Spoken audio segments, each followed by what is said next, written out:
Grief is different for everyone. We all grieve in our own way. Yet, there are many common misconceptions about grief, and they can make us feel isolated or misunderstood. In this video, we're going to talk about these myths. Hopefully, understanding them can help us better heal.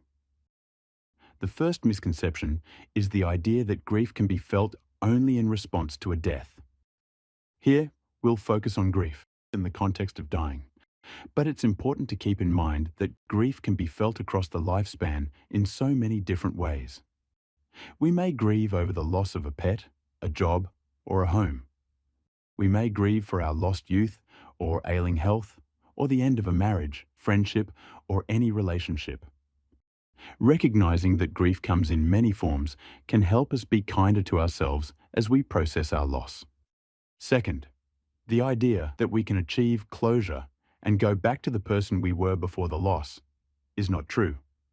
Grief changes us. One theory of grief is that we go through a period of acute grief, that hugely overwhelming, painful period following a death. Then we experience abiding grief, which we may carry forward for years and years. Think of it like losing an arm or a leg. Initially, we're not sure how we'll manage. Everything feels impossible, painful, and wrong. But slowly, we adapt. Life will always be different, and some days will be harder than others. But over time, we learn to live with the loss. Things slowly become easier. How long this process takes will vary from person to person and depends on the nature of the loss. The third misconception is that there are set stages of grief that must be worked through in order to complete the grieving process. But people's experiences of grief are entirely unique. Some may find their experiences closely mirror the 5 stages of grief, namely denial, anger, bargaining, depression, and acceptance. Others, however, might not relate to those stages at all. They might find themselves laughing at jokes or feeling completely numb. They may want to eat everything in sight, or they may have no appetite at all. Grief doesn't follow a predictable path, and that's okay.